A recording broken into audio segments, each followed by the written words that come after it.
be a good human.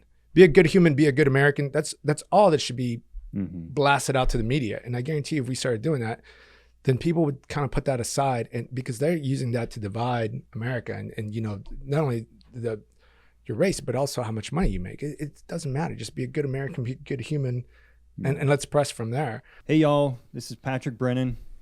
I'm Daniel Bell. And this is AfterSOF. Today we had a great guest. His name's Eric Hohman, and he's former Air Force CCT. Yep. Yeah. Great conversation. Eric, has done a lot of cool things. He's also recently ran for Congress here in Texas, and we talk about all that stuff here in the episode. Yeah, we talked through citizenship, community, what that means, how to give back to the community.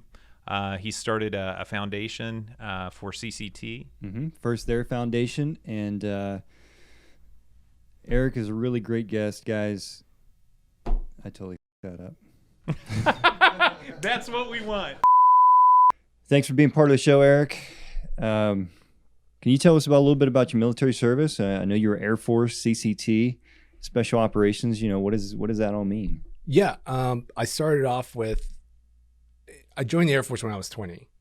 My parents couldn't afford college, so they're just like, you got to figure something out. And the Air Force was doing their, give us 4 years, we'll give you a college degree. So I did that, and the Air Force was the gentler, kinder one. So I said, all right, I'm like, let me do this and let me do 4 years and I'm out of here. I wanted to be a businessman. So I started off as security forces, which is like military police. And I really enjoyed that, actually. I was pretty surprised. Did my 4 years, then I had to re-enlist because I didn't finish. And 9/11 happened. And that's when I said, I need some revenge. I need to figure something out because I definitely was not a military person whatsoever. Okay. But after 9/11, it's that patriotic bones in your body just flared up. And I said, no, I want revenge. So I was going to go to the Army or the Navy. Those are the two you hear about. Right. And luckily, my buddy Will Perez, he lives here in San Antonio, and my other buddy, Ben Hubbard, another San Antonian, it just, by the grace of God, they were just like, what are you doing? You're an idiot. You're in the Air Force. Stay here, become a combat controller. And I had to do a little research because I'd never heard of those guys, like most people. I'd never heard of a combat controller.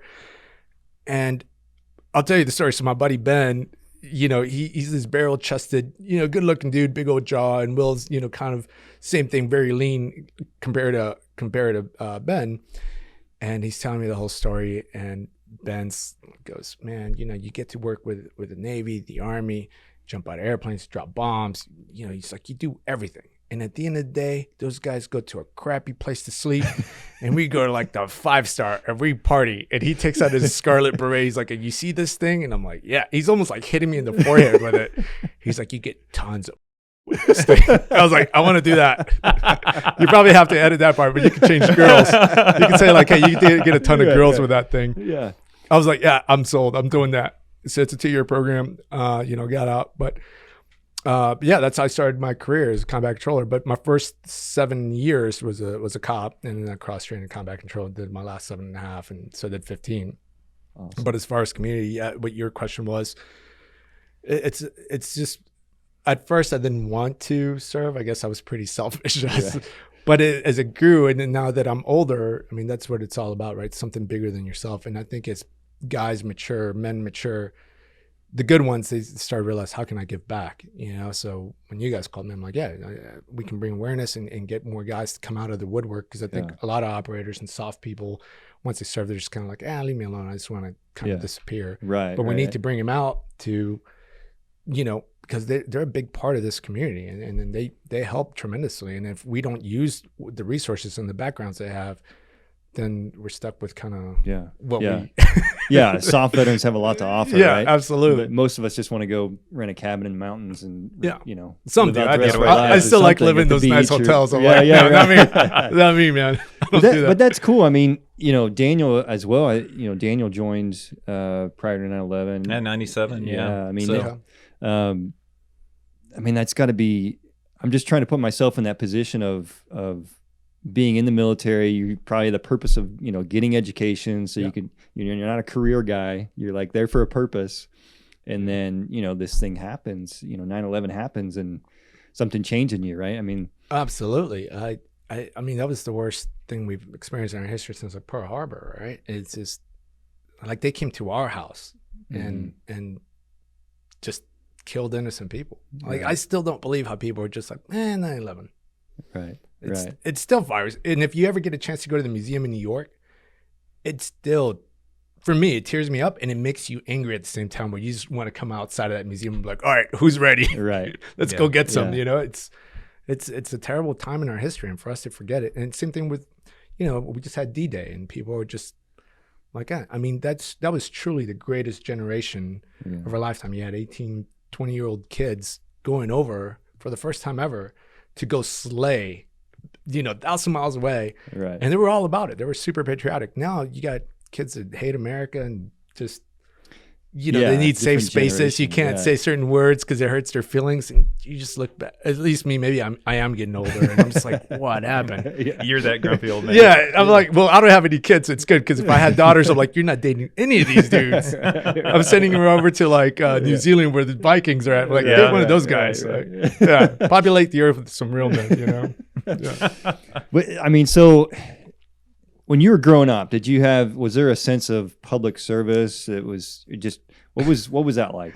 Yeah, it's funny. No, man, I was pretty selfish. So since we're talking about that, like community, what did you consider community? Yeah. And you're from San Antonio. Well, yes. So I was born in Mexico City. Okay. And so when I was, you know, growing up there, I was lucky. My father was a pretty talented jeweler, and an American came, saw his work. He said, hey, man, you can live the American dream. Come over to San Antonio, bring your family over, and you can give them what you can't give them here in Mexico. And my dad, you know, I don't know his age, but fairly young. He did that, brought us over. Did it the right way, by the way. So, and then, but unfortunately, you know, being a younger guy, he started partying, having a good time, became an alcoholic. So then when he brought us over, he was beating my mom. He's a pretty bad guy. So my family or my community service was not that. I just wanted, I think that's what drove me to be in my head as a young kid. I wanted to be in business so I could make a lot of money and take care of my mom. And that was my mission, I guess. Mm-hmm. And as I grew up in San Antonio, my mom got divorced. I met my stepdad and, you know, playing sports. And he was more of a passive guy. You know, my mom was very, you know, Mexican woman, what you think of, very alpha. But she was always driving me to go to school, compete. And that was it. That was my sense of community, was protecting my family. Like, family came first no matter what. And like I said, then I went to college. I went to Texas Tech for 2 years, and I was having too good of a good time. So then she put that Mexican chancla to me, and she was like, no, you ain't doing that. And I was like, okay, well, I guess I'll join the military. There you go. Awesome, man. So, okay, so your time, you did 7 years Air Force Special Operations, right? Yes. I did 15 years total in the Air Force, but the first 7 was a cop in the Air Force. I came in special security force. Sorry. Yeah, and I was just reading your LinkedIn profile. So, like, you know, you probably did some deployments. Looks like you got a couple Bronze Stars. Yeah. You know. Yeah, man, that was pretty wild. I remember, you know, I remember our first firefight. It's, you know, you train up for these 2 years, and you kind of get desensitized. I think by the time that you get to your actual team, you're just like ready to go, right? And the team still has to train you up, you know, give you the SOPs of what you're going to do, how that team works. And for combat control, it's, you know, we're joining an ODA or a Navy team that's just, it's been around forever. They've trained together, deployed multiple times, and then you're the Air Force guy, and you have to, you know, they're always sizing you up like, all right, how, you know, there's guys who are like, can you shoot? How many pull-ups can you do? Can you run? Can you swim? Yeah. So, and you have to be, maybe not lead the entire time, but you've got to be kind of in the top 3 or 5 of those guys. And yeah, it's my first deployment. I remember the commander for 10th Group was with me, and I was like, great. You know, my first deployment, I got this Major Robichaud. He's super good dude. And we started taking fire, man. And he's like, call the tick. And I was like, oh, yes, sir. You know, and it just like, everything just clicked. And yeah, the guys at QRF'd me the first time were 2 F-15 Eagles. And you know, when you click over to the SATCOM and the dispatch center, if you will, I think the call sign is retired. So Trinity was a call sign, you know, and some guy that didn't speak English was like, right. You know, I can't do an accent, but it's like, yeah, you know, Night Owl, we're sending 2 F-15 Eagles supersonic to you. however many seconds. I was like, sure, I don't care. Just give me some Eagles because this commander wants me to perform. And I'm already under the gun. As soon as I clicked over from a SATCOM to air radio, I could hear these dudes like, Night Owl, what do you got? I'm here to, I'm here to party pretty much. I was like, oh yeah, let's get to it. And then what bummed me out, it's just, this guy is like, let's break contact. I was like, you're kidding me. I just got 2 F-15 Eagles overhead, 2, they're ready to rock. And I mean, we were laying down fire with organic weapons, but he's like, let's just break contact, man. And he was, he had lost dudes in his previous deployments. He was like, I'm not losing dudes to something dumb. I think we were just doing just a reconnaissance patrol. We weren't expecting contact. And that's usually how it happens, right? When you're just kind of like, it's going to be easy breezy. That's when you take contact. So yeah. But yeah, man, the Bronze Stars were, and then I think most of us did it for the. I mean, you don't think about it. You just kind of. For me as a controller, I always took it personally. Like if I joined your team, I was gonna bring you boys home no matter what.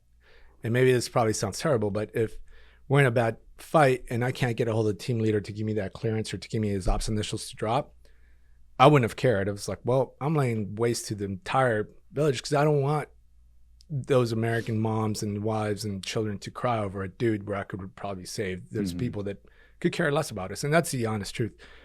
They cared about us when we were handing out soccer balls and MREs, but as soon as we left, they were trying to blow us up with IEDs. So my whole priority was the team, no matter what. Yeah. I don't know how much they cared about us when we were handing that stuff out either. They just wanted the stuff, Yeah, I was trying to be nice. You never know who's listening. Yeah. But, I mean, I served on an ODA in Afghanistan, and we had a CCT, Caleb, and I mean, he was phenomenal, right? Like, but it's such a, there's always that, you guys always have to be the new guy when you get on it, right? When you get attached, right? You've got to prove yourself, and you've got to go through that process, even regardless. And Caleb got to our team, and now I think a few years ago, he finally got the Silver Star for a previous deployment. And, but we didn't know none of that. We don't know anything about what you guys did prior. We don't have any sort of like, the best we can do is try to reach out to somebody else we know. Like, hey, do you know this guy? Right? Yeah. Like, well, and it's the bro network, right? Especially in our community. I mean, at the time, I think active controllers were about 300, 350. Now it's plussed up a little bit because the war was towards the end, and we brought in to augment was, TAC Ps and other dudes. Even the Army, the Navy started getting their own JTACs where they didn't need heavy controller presence. But it's that bro network that if you're garbage, that team, and it's going to follow you the rest of your life. Like, you will know. And even now I get out and people are like, hey, do you know this guy? And if most dudes are like, hey, he's a good dude, you kind of know, like, yeah, let's stay away from that guy. But if the guy's like, man, that guy was awesome, blah, blah, blah, then you're like, okay, I can trust that guy. Yeah. But yeah, man. You get, I mean, it's, and you guys have a much smaller community, from Army SF, right? It's probably one of the 100%. largest special operations institutions. But I mean, you've got to maintain that standard, right? And then, your superiors also, right? They're probably getting feedback from Teen Sergeant and everybody else. Like you said, we have to join a team. For example, your ODA, you guys went through the Q course together, got to team together, been together for a couple of years, at least 3 or 4 of you. Yeah. For us, we're joining a team every single time. And if you show up and you're fat or you just can't shoot, you're just like, who is this Air Force dude? Let's get him out of here. And the teams, if a team fired a guy, it was just career ending pretty much, because that the Air Force has to maintain that we're sending you a dude that we totally know that will exceed your expectations. Right. And once they don't, or at least in the combat control teams, are like, this guy is going to be in charge of vehicle maintenance for the rest of his time on, at this squadron. So yeah, man, we had to go out there and demonstrate that we could keep up with either whatever team we're joining, Navy or Halo team, dive team, demo team, the SEALs, whatever, whoever. We just had to be able to perform. So it's tough. Yeah, no, I mean, it's everybody that asked me, in years past, you're like, hey, thinking about joining the military, or my son or so-and-so is joining the military. What do you recommend? And I'm like, Air Force Special Ops, man. I mean, that's the way to go. I mean, there's just, after you see it and you realize, I mean, not only all the cool schools you guys get, because you get everything, right? Yeah. But the it's pipelines, just, the pipeline's awesome, but that, like, that's the best of the best. Like, it's a small unit, and everybody there has got to be the best. Yeah. I mean, you come out, like your Q course 2 years, ours is 2 years, but when we come out of those 2 years, we're fully stacked. We've got your airborne wings, Halo wings, and dive bubble. Right. And that's fresh out of school just learning what they taught you, and you could deploy that, and then they could send you JTAC school and you could deploy right away. So within 3 years you can be out doing your thing. But yeah, the Air Force, we don't get a lot of advertising, but I remember when I was with ODAs and the team sergeants tell you guys to clean weapons, and I was like, well, I'm not in the Army, so I can just go hang back. I was like, I'll go sit in the perimeter and watch. You pull that, yeah. Yeah, I was like, I'm the Air Force guy. Right. No, that's awesome. So we're just kind of recapping a little bit, man. So you've got this really interesting story. Yeah. Okay. So, born in Mexico City, immigrated to the U.S., kind of found your own way, joined the military prior to 9/11, trying to get an education, and then 9/11 happens, and you say, hey, I'm going to go spec ops because I want to do something. Yeah. So you did 15 years. You decided to get out. Yeah. Well, I wasn't planning to get out on what would be my last deployment. I was with ODA at 3rd Group 3126, and my team leader had just Andrew Henderson Keel had just joined. He was his first command as a SF commander, and I had replaced the controller. The old team leader and the controller got blown up, so they were injured. So they put us in together, and so we were in Wardak, and that was his first command. And he was out of Bragg, and he said, hey man, I was going to go join the 2-4. I wanted to go assess for the 2-4. Mm-hmm. So I said, after this deployment, I'm training up to go do that, and then I'll be the 2-4 boys, right? And he said, great, get through that, and then since I live there, you just crash at my house, and then we'll go party together. I was like, oh, that sounds great. I leave, and 2 weeks later, it's a big green on blue JALRES where they opened up the gate. One of those guys was obviously a bad guy, opened up with a machine gun and shot up most of my ODA, killed the squad leader, the dog. Andrew took one in the head, and then Nick Lavery, he's kind of all over the place now too. Big ass dude, looks like he should be playing pro ball. He's got he's half a leg, and it just took it out of me, man. I just the rules of engagement were bad at the time, and it's like I'm out. Like I can't protect these guys anymore. That current administration on Obama, there was just like hearts and minds, and the collateral damage it was just dumb. For me, if we're soft guys and you're sending us as your last option to go do our thing, right, then let us do it. Yeah. But once the rules of engagement started getting so ridiculous, I mean, at that time during that administration, we had so many green on blues all the time. Like it was just constant. Yeah. And then you look at 45 takes over and green on blues decrease. There's none of them. And then we're just getting all that white space back, So it just goes to show politics, unfortunately, influences how we operate. Yeah. And that sucked. Yeah. No, I mean, we were just talking about this earlier before we started recording. Like, anytime, especially in the military, but any business, any organization, right? When you start getting top-down leadership, top-down directives,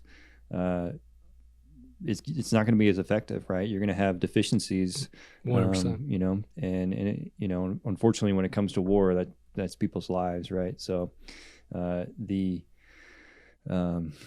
unintended consequences of people thinking they're doing the right thing by trying to take control or mitigate risk, right, is really just making things more risky in some cases, right? Absolutely. So you got out, and let's dive into that. I mean, what did you do? Where'd you go from there, man? What year did you get out? And then... I got out in September 23rd. So, Andrew was killed in March, and instead of going to assess, my shoulder was pretty wrecked.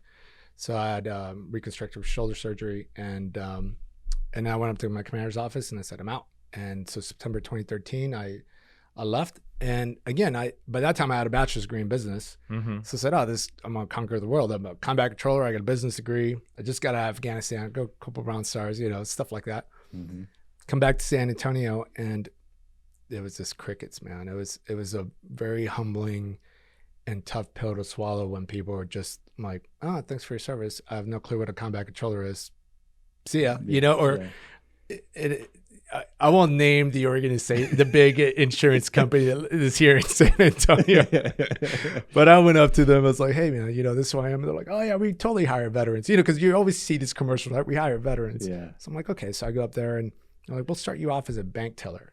I was like, dude, I'm not 18 years old. Right. You know, And I got a bachelor's yeah, degree. yeah. So I said, okay, well, I'm not doing that. And luckily, Andrew's aunt, she's a lobbyist in Austin. She said, hey, you know, you with my nephew, why don't you come work? I can get you maybe a job with in the state of Texas on the Senate as a policy analyst. So I said, okay, I don't know what the hell that does, what they do, but sure. So I was a policy analyst at the Texas Senate, and I liked it. It was pretty cool. But at the same time, I was like, I can't believe these idiots are the politicians reelected. You know? So, but that was short lived. And then because Texas Senate, they do every other year, right? Mm-hmm. So it's not a constant thing. Mm-hmm. So that bummed me out. And then my buddy, the guy Will, that got me into combat control first, he's like, hey man, you should be in corporate security because of your background, blah blah blah. So that's what I did. I started corporate security management. I started off with Caterpillar, so I was there for a couple of years, and that was pretty cool. But then after a while, just like us, we just get bored, and you want to climb that corporate ladder. But corporate security managers, once they're there, and especially in a big company, they're not going anywhere. So they're just like, I'm not retiring. I'm not doing anything. This is a cush spot. So for me, a young guy, I just wanted more, and I just now became an account manager for an oil company, and that was all right. But then same thing, you get used to it and you're like, okay, what else you got? And I think guys like us, especially in the soft world, it's that constant craving of maybe not adrenaline, but I need more. I need something else to motivate me, to keep me going. Because you're going to do another school, you're going to do another deployment, you're going to do a specific TDY. 100%. What's the next thing? Another unit, Right. And you're stuck. Yeah, and in the civilian world, the speed of life is very slow. Yeah. Mm-hmm. And when we're in it, we don't realize how fast we're moving compared to the civilians, and it just drove me crazy. And but I was like, well, this is all I got. It is what it is. And the next thing was my first boss that hired me in the Senate said, hey man, you're a good dude. Why don't you come work here at Texas, the Health and Human Services Commission? Okay. So I said, okay, let me do that. And, I was on the C level, policy, and I can tell you, like, it was just rough, but it was easy. It was an easy gig. And then, you fast forward to this last year, 2019, and that's the border issue down in Del Rio, and a new administration had taken in, and Austin, which I loved, had just gone the pipes. There was homeless everywhere, tents everywhere, needles and crime, and, woke this, woke that. It was just terrible. Like, people were taking over city blocks. Mm-hmm. And I would just sit there in this government building, like, why is there anybody standing up against this thing? And that's when I realized, well, I'm still an able body. Let me get in there. So the last day you could register for Congress, I was like, I'm doing it. Took some cash out of my bank account. I was like, yeah, went and registered. And oh wow, that's yeah. awesome. So it took me a while to find a consultant, but I did, because they're like, man, you're crazy. You kind of partied a little bit, and you got in trouble, got arrested for. I was like, oh yeah, well who doesn't? Yeah, I was like, right? that was our culture. Like, that's what we did. But yeah, so I ran for Congress. That was a pretty interesting experience, man. And then, Texas 28. Let's talk a little bit about that. Yeah. So did you grow up in Texas 28? Yeah. So I was just right outside of that. So I was in, let me see, is it the 20th district, which is Castro's district, which is another terrible guy that's in office. But, the point of friction for me was the border. Mm-hmm. So I said, okay, well, that's where I need to go. That's where we can put my expertise, or what I've dealt with, especially working with Border Patrol, dealing with, the terrorists called the cartels that live across the way. Let's handle those guys. Mm-hmm. But yeah, so 28 was the district. But no, I was maybe 8 miles away from the district line. So. But that district goes from San Antonio all the way down. Oh, 100%. Yeah, it goes all the way from northeast San Antonio all the way down to Del Rio.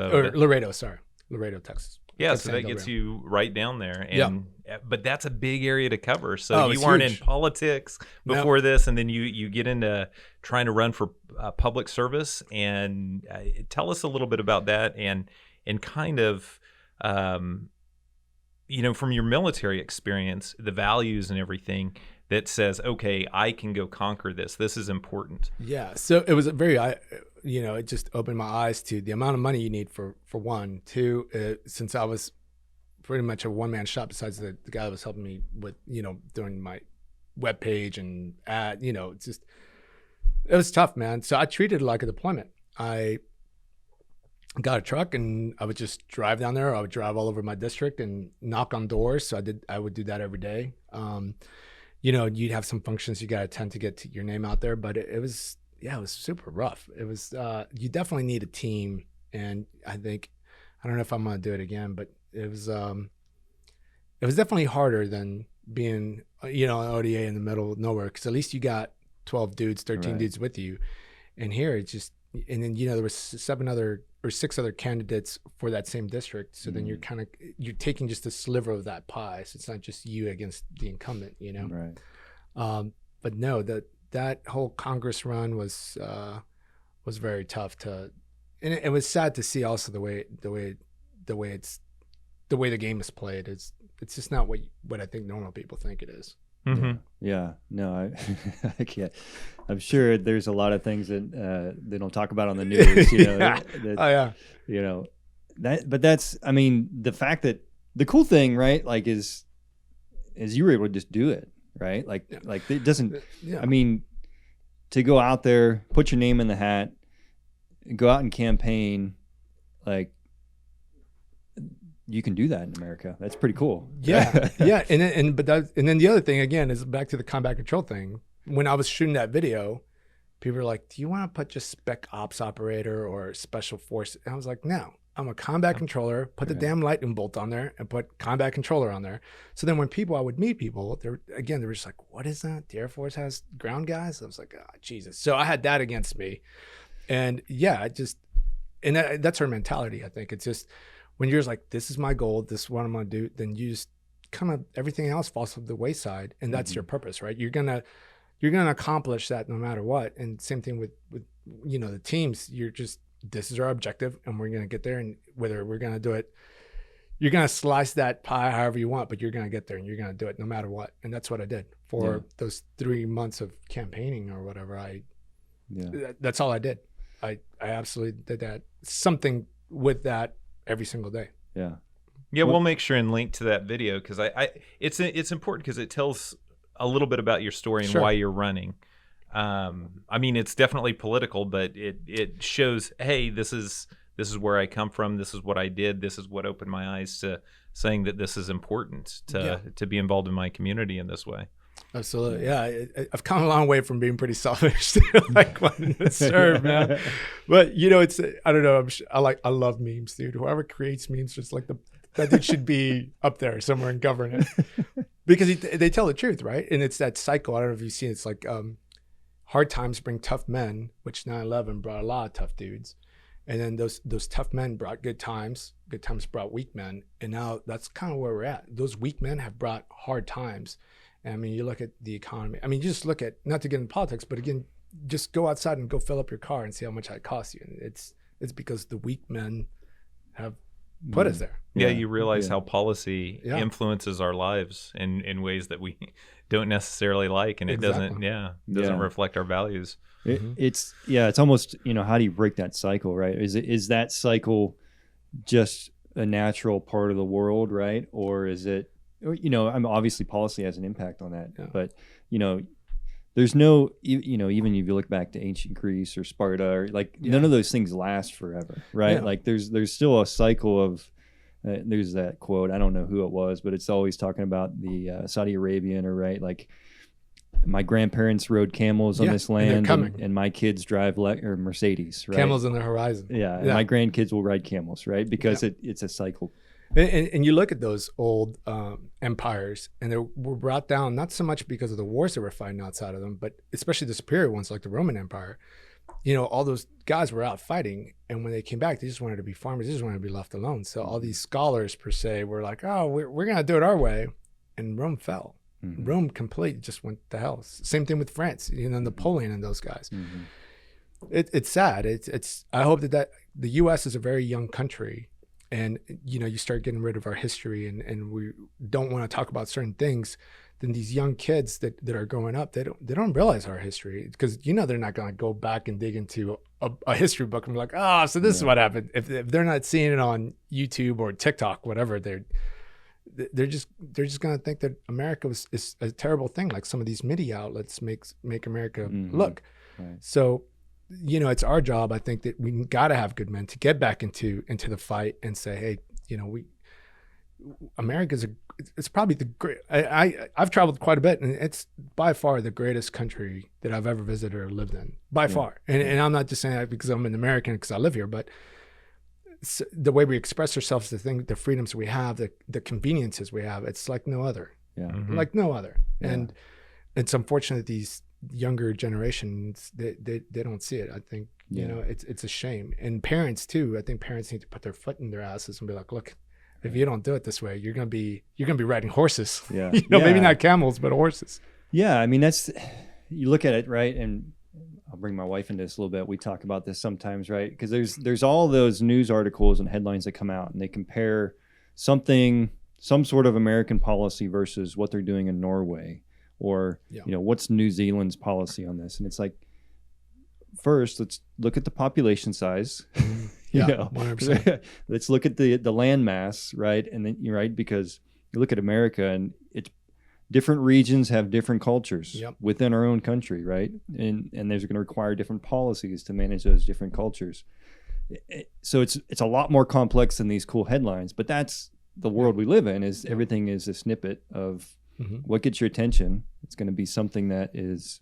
And we're lazy. We don't research, right? You're like, oh, well, according to this article, this is what's happening. Nobody reads the article. They just read the headline. Yeah, just the headlines. I do it too, right? You're like, oh, yeah, I know all about that because I read the headline. And TikTok has definitely made it easier. Like, because I can listen to TikTok and it told me this. Yeah. And that's where people get, especially the younger, that's where they get their news. We're like, no. We're like the worst, racist, oppressive country in the world. And you're like, have you looked at Africa? Have you heard of those guys? Right. Have you heard of like Iran? And it's just... Yeah, and the stuff that we've seen, I mean... And there's politicians that openly say they want socialism in our country. I'm like, okay, well... That's never worked.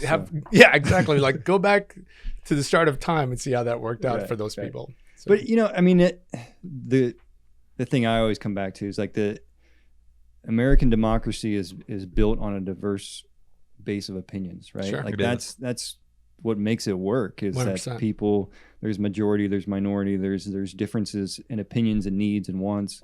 The biggest challenge is that we no longer respect each other's needs and wants and desires, right? That good tension is gone. Now now it's like very polarized. My way is the only way. Yeah. And if you don't agree with it, then you're the worst person ever. Right. And you just can't sit at a table and talk. I'm a single dude, and there's girls who are like, oh, if you voted for Trump, like, I can't date you. I'm like, why? Like, what's that got to do with anything? Right. And people forget we're Americans, and you look at the world outside of us, especially right now, the economy's low and the military's on a drawdown. It's just our adversaries, whether you like it or not, they're gunning for us, and they're coming. It may not be with weapons, but with everything else they're flooding our country, buying land and the technology they're giving us. I mean, we're slow. America's just on a downward spiral, and it's sad. And people just don't want to open their eyes to it. They're just like, no, there's no way. I'm like, okay, well, do your own research, but they won't. Yeah. I mean, that's the difficulty, right? There's a lot of the social media drives people's opinions, and right now, who controls social media, right? It's the highest bidder, right? Yep. So that's where you see a lot of these things with Russia and China and other entities out there that are maybe controlling some narrative that goes on social media, right? Or a lot of narrative, depending on what it is.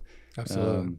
There's a lot out there. But I think, going back to, our experiences, that you had to have everybody on a team or within working on a particular mission is going to have differences of opinion. They're going to have different backgrounds, different upbringings, and like, you got to put that aside and focus on the goal, right? Like that's an experience and a skill set that we've learned and had to go through, which is inspiring about you, just your story and running for Congress and trying to do that, right? Because these special operations guys, they have that sort of experience that America needs, right? Like, I think it's that drive, and you nailed it. When you join a team, I never joined a team that's like, okay, how many white guys are on here? How many? It was never that.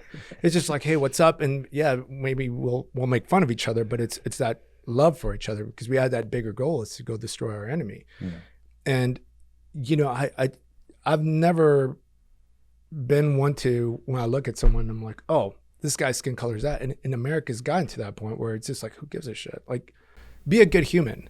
be a good human, be a good American. That's all that should be blasted out to the media. And I guarantee you, if we started doing that, then people would kind of put that aside, and because they're using that to divide America, and you know, not only your race, but also how much money you make. It doesn't matter. Just be a good American, be a good human, and let's press from there.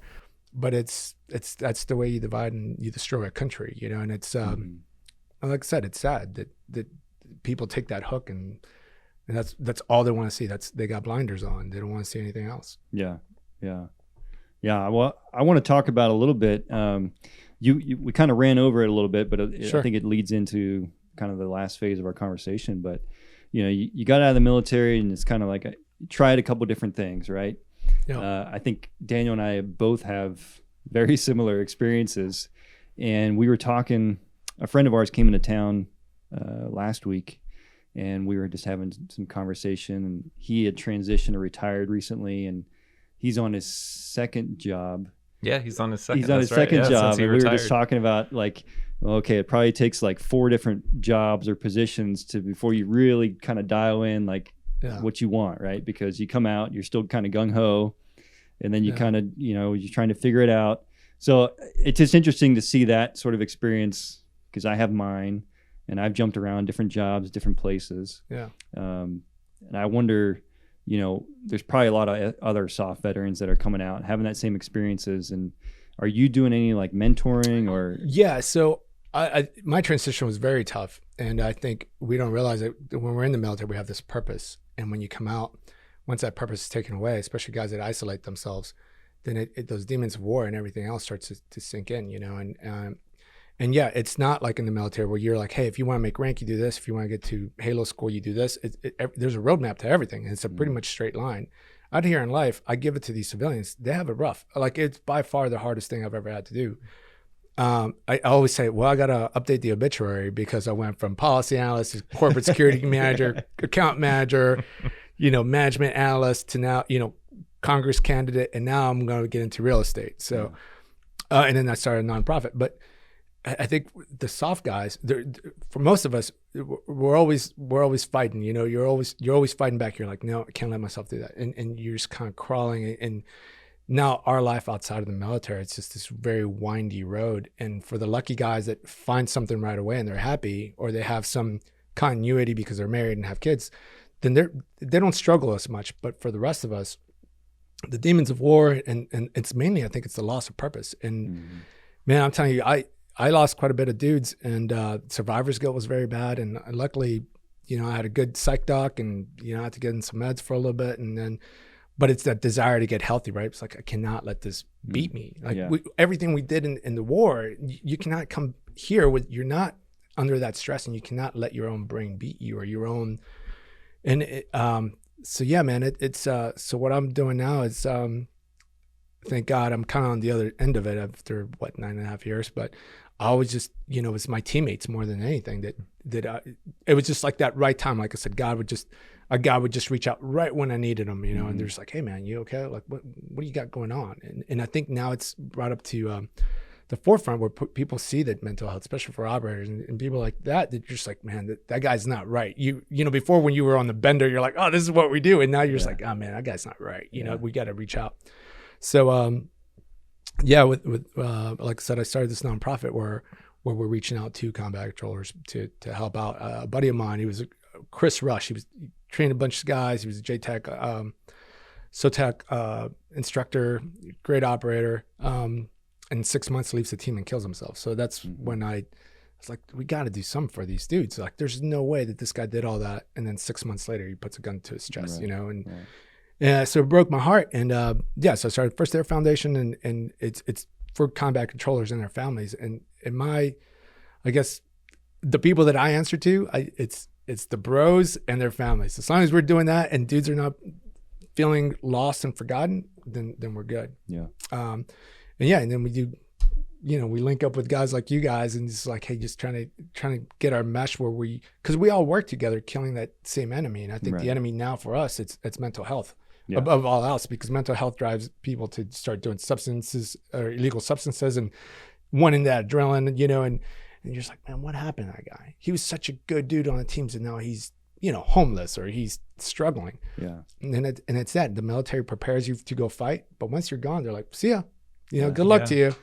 And that's it. That is, you nailed it, right? Like the sort of the new enemy is mental health, right? Like, and I know there's a lot of changing some dialogue with that, and there's a lot of programs out there, but like my journey I got in 2010, I won't go into all the details, but like I certainly had struggles, right? Yeah. And it's how do you, it takes someone, whether it's a counselor, a psychologist, or a teammate, somebody that's going to show you like, look, you're experiencing these things. You don't think they're abnormal, but they are. Yeah. Here's how to counter that or how to deal with them so you can go live life. Yeah. Right. Like, and most of us, I think, because we came out of that soft world, we're like, there's no way that would happen to me. Because when I got out, like I said, I was like, well, I got a bachelor's degree in business and, I just was in war. I'm going to do great.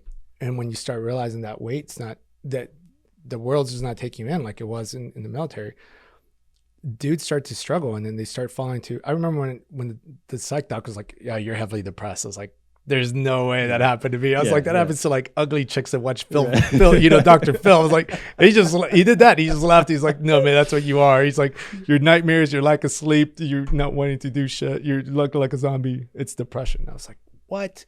Yeah. And I couldn't figure out how I can control my own brain, and it's sad. And mental health is. I mean, I think by us talking about it, and before, it was like never talk about mental health because you can't operate. The dudes are like, that guy's. I don't know if I trust him. Yeah. And now I think the more we talk about it and you bring it up, then dudes are like, oh man, I'm feeling the same way. And wives are coming out, or girlfriends are like, man, someone needs to talk to this guy because he's off his, off the rocker or whatever. And so we were talking about that, the fact that CCT doesn't really have like the interaction. Yeah. We look at like Green Berets. I know the Night Stalkers, we're all spread out, and we don't necessarily have like the Special Forces Association, the Charitable Trust, Green Beret Foundation's doing a lot of stuff. So we see a lot of stuff with Green Berets, and of course Navy SEALs have a lot of different things going on. Yeah. But to be able to connect with those individuals is really important. Yep. And you aren't necessarily going to have a CCT guy that says, oh, hey, I'm going to go to the Green Beret Foundation and say, hey, I was on a team. I need some help. Right. Yeah. And so that's your organization is focused specifically on CCT. Yeah. So the SF Charitable Trust, actually, because of Andrew being my teammate, and I was the first one to reach out to his mom after he was killed. She was like, hey, this guy's not doing okay, so reach out to him. And they did. They're just like, hey, how can we help? And I became friends, and they invited me to a couple of their events. And I would see how much, like, not money they were generating, but also how much awareness they were putting out to the public. I was like, man, combat control needs to do this. So after Chris killed himself, I said, combat control needs this. Like, obviously, unless you worked with us, you don't know what a combat controller is, and it's sad. So we've been around since 1954 and been in every engagement that Green and Blue have gotten into. So that's what I started. I said, well, okay, my goal is to take care of our guys when they get out, their families, and also educate the public. I'm not looking to make a 1984 movie of, like the other boys did. I want people to just be like, hey, holy cow, these guys have been with the Army and the Navy, and they've been slinging hate just right next to them.